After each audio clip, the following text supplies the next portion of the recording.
इससे पहले वाली वीडियो में मैंने शांत और अशांत दशमलव के बारे में थोड़ी जानकारी दी थी। यहाँ पर हम थोड़ी और चर्चा करेंगे कि शांत दशमलव और अशांत दशमलव परमीय संख्याओं को कैसे पहचानें कि कौन सी शांत है और कौन सी अशांत है। देखिएगा, थोड़ा हम विचार करते हैं। जैसे अभी हमने 4/5, 1/8, 2/5 इन पर देखा था तो इसका 0.8 आया था, इसका 1/5 आ गया था और इसका 0.4 आया था। और उससे पहले 1/7, 4/13 इनका हमने बताया था।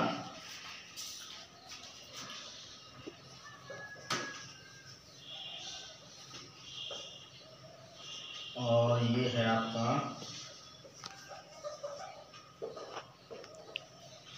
तो यहाँ पर इन दोनों थोड़ा अध्ययन कर रहे हैं कि यहाँ पर जो हर है वो 5 या 2 का गुणनखंड है और 5 या 2 के गुणनखंड के अलावा कोई अन्य गुणनखंड होगा तो वो आएगा अशांत दशमलव संख्या में और ये आएगा शांत दशमलव संख्या में। जैसे मैं यहाँ पर कुछ संख्या लिखता हूँ तो आप ये पहचान करेंगे कि कौन सा शांत है और कौन सा अशांत है। जैसे कि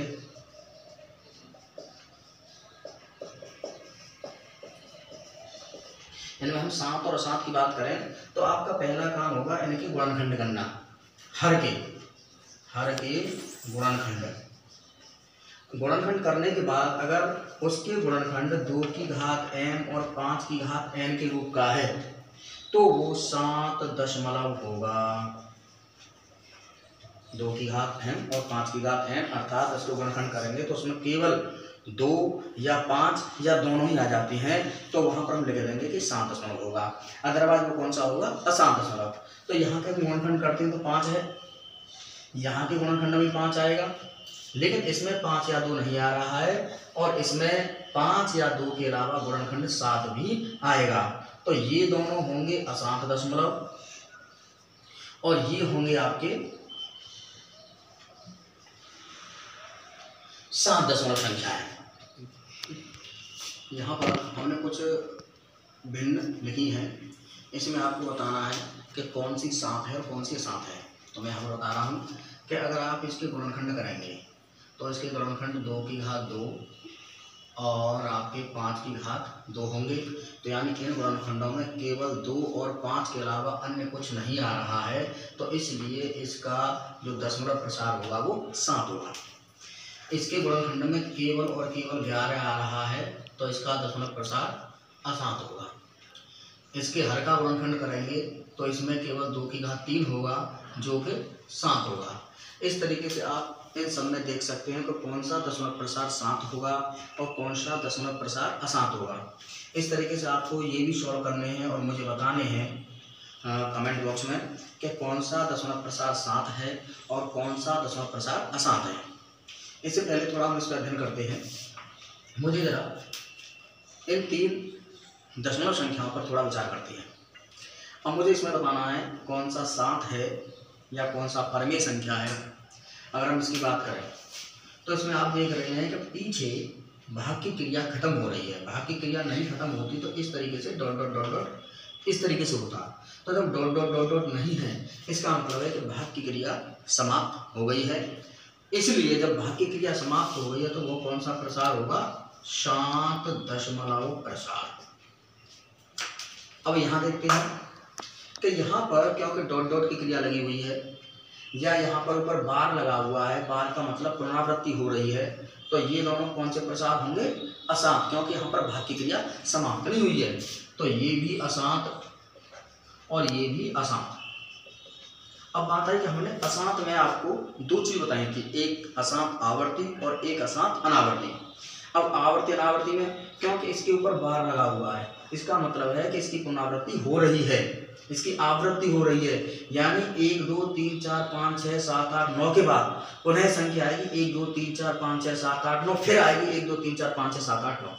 इसलिए इसकी जब पुनरावृत्ति हो रही है तो ये तो होगा अशांत आवर्ती और ये होगा अशांत अनावर्ती।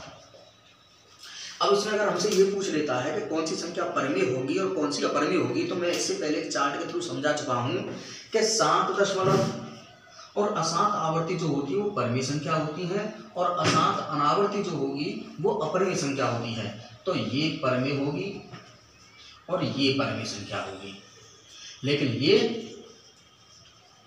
अपरिमेय संख्या होगी।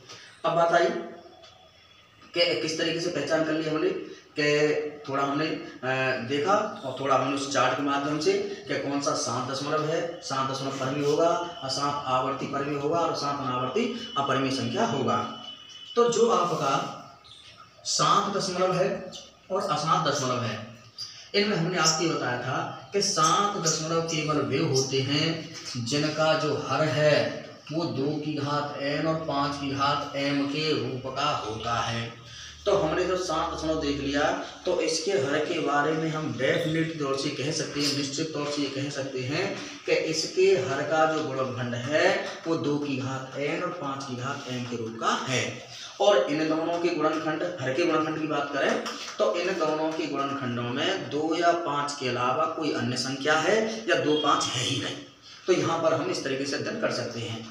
अब बात आई कि इनको हमें शांत और दशमलव बता सकते हैं कि कौन सा शांत है और कौन सा अशांत है। सपोज हम इसकी बात करें तो ये आपका, क्योंकि इसके फैक्टर करेंगे तो 5 की घात 5 आएगा, तो ये कैसा होगा, शांत दशमलव।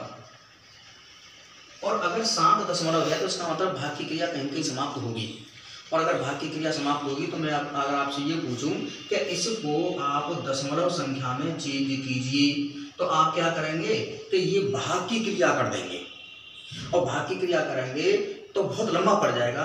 तो मैं आपको छोटे तरीके से बिना भाग की क्रिया किए बता रहा हूँ कि इसको हम दशमलव में कैसे चेंज करेंगे। कि 13/3125 है, इसको 13/5 की घात 5 लिखेंगे। अब हम यहाँ देख रहे हैं कि जो हर है, हर में 2 की घात और 5 की घात इक्वल होनी चाहिए। अब यहाँ पर 2 की घात नहीं है तो 2 की घात 5 का अपनी तरफ से और गुणा कराएंगे, इसी प्रकार ऊपर और करा देंगे 2 की घात 5। तो ये हो गया 13 × 32 और नीचे 5 × 2 और ये घात जो है दोनों पे कॉमन हो गई 5 को ऊपर ले आएंगे। तो ये हो गया, इनका गुणा कराएंगे 13 दूनी 26 और ये हो गया 10 की घात 5 यानी 400, यानी बिना भाग की क्रिया किए बिना हमने 13/3125 को इस प्रकार से शांत दशमलव में चेंज कर लिया है बिना भाग की क्रिया किए हुए।